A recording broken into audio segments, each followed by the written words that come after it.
As promised, Ari was waiting right outside the door. I was beginning to think you needed help after all. Sorry, I didn't mean to take so long. He motioned for me to follow him as he started away from my room. There is a common area right outside the hospital wing. It has a partial view of the compound that should satiate your need to see where you are. I guess I'll be satisfied with that. I fell into sleep. I need to sleep. I fell into step beside him. He was walking slowly, something I assumed was for my benefit. I can't connect to the net. Is that something you did? Not me personally. I meant you in the general sense, Ari. You're receiving a bio-expansion to your nanosystem. My understanding is the primary reason you were taken offline was because of that. Convenient. An expansion to an individual nanosystem that involves adding a network of nanites explicitly programmed to rapidly heal and rebuild damaged cells and body parts. Though all nanosystems do minor body repairs and can expedite the healing of minor injuries, most nanosystems are limited in their ability to affect cell function in this way. The bulk of an individual's nanosystem is designed to connect them to the net and other nano-driven technology. The nanites in a bio-expansion are explicitly programmed to interface with a person's body functions. Like all nano-expansions, bio-expansions are not fully available to the public as a treatment. This is in part due to the expense involved, but also due to the stress it puts on the body and uncertainty regarding long-term impact. It's simply not approved for general use. Endgame makes copious use of bio-expansion for agents, though, and there are places one can obtain illegal nano-expansions, including bio-expansions. A bio-expansion? Why? We all have them for the purpose of speeding cellular regeneration and healing. I believe they thought it would help you recover as well. I suppose that makes sense. I wasn't happy about still not having connectivity, though. Even so, I shot Ari a half-hearted smile. I don't suppose it means I won't have to sleep anymore? Ari shrugged and didn't return the smile. We all require the usual amounts of sleep, though we often get somewhat less than that. Why do you ask? Never mind. I guess that joke was only funny if you were there. He gave me a confused glance, but said nothing else. You had to be there from the very, very beginning, Ari. That's a fancy hall. We passed from the narrow infirmary halls to a much wider corridor with high ceilings. It was beautiful and strange. I felt out of place in it. It was too grand, too big for me. All of it. The soft echo of our footsteps followed us as we walked through the empty hall. I passed a hand over my eyes again, keeping my gaze fixed on the floor. Are your eyes bothering you? Why do you ask? You've been rubbing them periodically since waking. I wasn't sure I wanted to tell him. In the first place, it wasn't as if something was wrong, per se. I didn't want to make a big deal of it, then have him take me straight back to my room. They aren't really bothering me. Is that so? They aren't bothering me at all. Happy? There's no need to be irritated. I'm merely concerned about you. There's no need to be concerned about every little thing I do, either. I took a deep breath, shutting my eyes. I'm sorry. There's also no need for me to snap at you. It's understandable that you're anxious. You needn't apologize. And if something about your eyes is bothering you, there's no need to hide it. I don't want you to panic and rush me back to my room. I don't intend to panic. No, I can't imagine you panicking. Or smiling? He simply looked at me with a deadpan stare. Perfect. Or changing expression? At all? The place I wanted to take you is just ahead. I bit back a smirk. Looked like he could at least get occasionally exasperated, with enough teasing. I'll make a note of that. Ari was referring to a wide open doorway at the end of the hall. When we reached it, he gestured me through. Whoa, this is very nice. I found myself in a cozy lounge with chairs, tables, and a full window that ran the length of one wall. There was a small galley, though it appeared to be empty. I was drawn to the window, though a swirl of apprehension bloomed in the pit of my stomach. I wanted to see it, but I was suddenly scared as well. The thought of looking out and seeing the undeniable skyline of Brazil made this all seem so final. Also known as Endgame City, Brazil is the home to Cor Solaris. The megacity is home to a large population of people from all over the planet, despite being notoriously difficult to relocate to. It enjoys the close protection of Endgame, but also is the epicenter of occasional unrest when people are unhappy with Endgame's decisions or actions. It is a politically neutral and unaligned city-state that has trade agreements with most other places on the day side. Even so, its culture is known to be quite insular, and it can be difficult for outsiders to carve out a place for themselves there. Hugging my arms to my body, I went to the window anyway. We were up pretty high, and the sprawling grounds of the complex spread out beneath us. Nearby was a tower that was also familiar, though I'd never seen it in person. Only in news reports and other media. I had to crane my neck to look to the top. It was beautiful. All of it. And it was not home. I kept a tight grip on my elbows, unsure what to feel. There was a cloud of mixed emotions to sort through, and I didn't even know where to start. I don't suppose I'll be leaving here soon and going home. No, I'm afraid not. The Council is unlikely to permit you to leave the grounds for quite some time. Going home is not an option. Ever? There was a lengthy pause. No. I'm sure you realize there is no opportunity for you to live peacefully outside of Endgame. Not anymore. He joined me at the window, looking out at the city. It would have been better if they had found you as a child, so you could have been enrolled in our academy. We rarely recruit adults from the outside like this. Can you call it recruitment if I wasn't given another option? You aren't the only Esper for whom there were limited options. I looked away, trying my best to not sulk. He was right, of course, on all counts. What would I even do if they permitted me to leave? Go home and wait for the next people to pluck me off the street, or worse? What about my family? My parents, do they even know where I am? Your parents were informed that you were in our care when they and your other family members were relocated. Relocated? What? It's merely a precaution. We aren't certain they were in any danger. Why would they be in danger? Because targeting the family of one of our highest-ranking members would give an enormous amount of leverage against Endgame. Most of us come here as children. Information about our families is highly protected so they can continue to live normally, no matter what position we obtain here. But your identity was known to many people before we even became aware of you, and that means your family was known as well. We thought if we could take you without others realizing who we were, it would reduce the possibility of retaliation against your family. There would be no point to go after them if you were taken by a group unlikely to be swayed by their being in danger. It hadn't even occurred to me that retaliation against my family was a concern. We'd hoped to have time to look into methods of protection that didn't involve relocation. But things didn't go as planned, and our involvement was made apparent. That's why, for their safety, we've moved your family to Afra and changed their identities. This is one of the nations that makes up the Triad, a conglomerate of nearly 30 domes, 4 of which are megacities. Though large by comparison to other nations, it is still smaller than New Albion, with a population of only 96 million people. They are not as relaxed as Cyrna, but not as strict and meritorious as New Albion, falling somewhere in the middle. Change their identities? Do you even understand what that means for them? It was one thing for my life to be upended, but another for them. Dad could manage, but what about Mum? Could she keep painting? Her work was well known, so she had to hide her identity.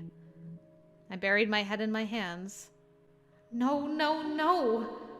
This wasn't supposed to happen. None of this was. Can I found it difficult to speak against the lump in my throat. Can I talk to them?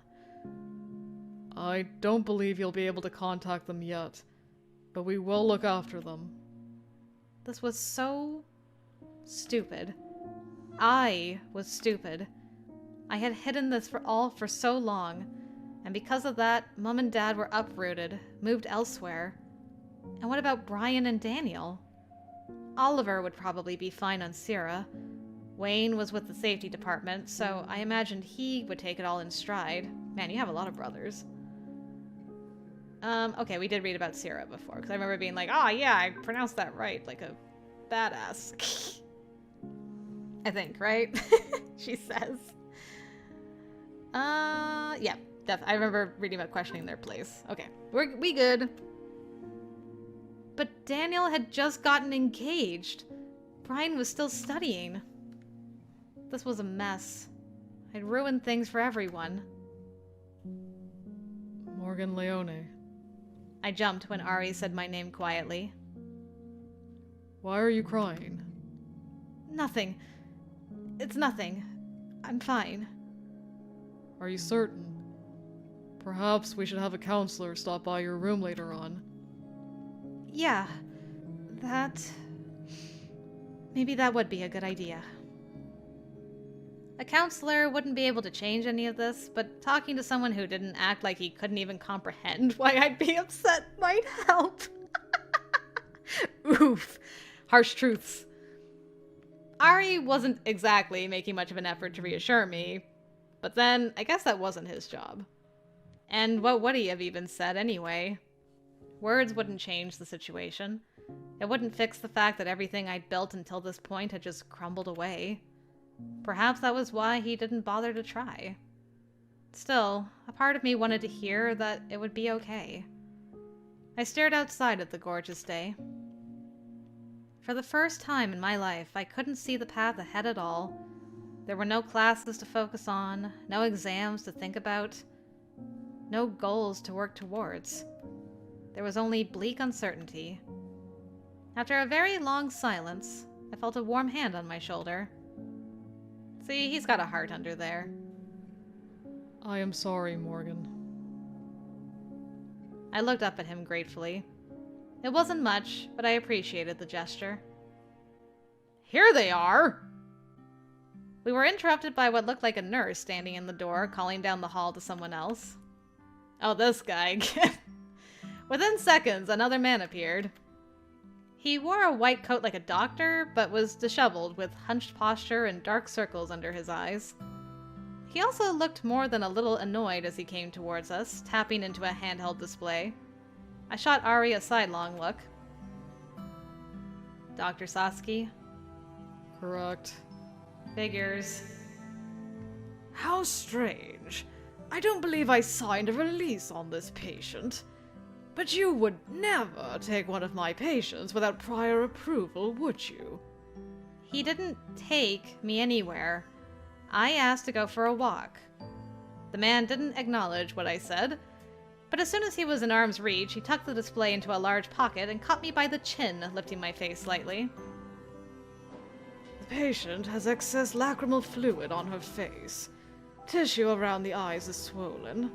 Blood vessels in the eyes and conjunctiva appear enlarged. Are you experiencing emotional distress? Excess lacrimal fluid? Why is everyone here so weird? Well, I mean, it's probably most of them came here as kids and lived very sheltered lives, just, training up their psi stuff. And they're just like, I have no feelings anymore. Probably. I'm currently experiencing minor annoyance. Can you please let go of my face? When he didn't immediately do so, I reached up to remove his hand, but he grabbed my wrist instead, placing 2 fingers right below my thumb. Still experiencing tachycardia? As expected, you shouldn't be up. Considering you haven't been released yet, even an idiot would know they shouldn't be up. He shot Ari another annoyed look. or allow a patient to walk out of the infirmary. And this is the second time you've left your room without permission. Well, Ari had said he'd complain. We were about to return. Morgan went through quite a lot to arrive here. She wanted the reassurance of seeing the complex for herself. I didn't think a quick walk would be too much. Did you consult your medical degree before making that assessment, Ariel? I believe you're well aware I don't have one. In that case, perhaps you should stick to teleportation and leave the thinking to those of us better at it. In the meantime, I'll be taking my patient back. So sassy! Ouch! Dr. Sasuke's fingers looped around my wrist and he started pulling me away. I bit back a sigh. Maybe I should start getting used to being passed around like an object. I'll accompany you. Dr. Sasuke prodded me towards the door, sparing only a quick, disdainful glance back at Ari. Unnecessary. Instead, why don't you report that she's awake to that forgetful imbecile in charge? The... what now? Reporting to Magnus about her condition does not preclude the possibility of me seeing her back to her room. Did this doctor just call the leader of Endgame a forgetful imbecile? Your participation isn't required. But it would be nice. I glanced at Ari over my shoulder as I was ushered out of the room by the doctor. It didn't seem as though he would follow us, which surprised me a little. Another soft sigh escaped as I walked. I didn't suppose he had any reason to. He did try. He was only doing his job, and allowing me to go for a walk was just an indulgence I should probably be grateful for. It wasn't like he had to keep me company. A sigh. Most definitely a sigh of distress. The residual effects of psi fatigue could be causing an emotional instability. I heard the doctor muttering to himself as he walked beside me. Oh boy. Was he going to be analyzing every single thing I did? Out loud? He flipped through the display, observing me out of the corner of his eye. When he noticed me looking back, that didn't stop him at all. In fact, his lips curved up into an odd little smile. I see that. You appear to be recovering well, though. Thanks? They say you initiated a psi burst powerful enough to bring down an entire building. Do they? Unfortunately, I don't remember it all that well. What a pity. We have recordings from Ariel and Caleb who witnessed it firsthand, but those haven't been turned over to me yet. Psi bursts are difficult to achieve. Generally, only bishops and queen ranks can create psi bursts of note. Is that so? Dr. Sasuke tapped the display against his chin, smiling at me over the top of it. Perhaps when you've recovered you would demonstrate one. I have many theories about your abilities I'd like to verify. I'm not thinking that far ahead yet. Of course not. Of course. And we mustn't forget that psi fatigue recovery can take some time. For you to achieve that magnitude of psi burst without training caused tremendous mental stress. There was even mild brain damage. Brain damage? That's what I need on top of everything else. We repaired it. But you didn't think you could put that much strain on your nervous system with no consequences, did you? Or perhaps you did. Your records show you may not have been aware you were an Esper. I didn't know I was a queen rank, and I didn't... Look, I didn't think much of anything when I created that psi burst. I was just... panicked. How fascinating. A queen so adept at mimicking normal psi waves, even she was unaware of her rank this far into adulthood. A brainwave emitted by the Phoric system. A measurement of the magnitude of the wave determines someone's strength, while frequency determines rank. Psi waves are not made up of a single waveform, but involve a highly complex multi-wave structure. Some form of psi waves can be mimicked by machines, allowing for technology that can replicate psi. But the more complex waveforms emitted by high-ranking espers have never been replicated. each Esper has a unique waveform that acts as a sort of Psi fingerprint. Since Psi energy can linger in an area for a period of time after Psi has been utilized there, this can sometimes be used to identify Espers and Esper-related crimes. Queen ranks are able to perfectly mimic the waveform of other Espers by manipulating their own Psi waves to match. Interesting. You truly are a unique case, aren't you? Ari's like, "Sir?" Doctor, were you not returning her to her room to rest?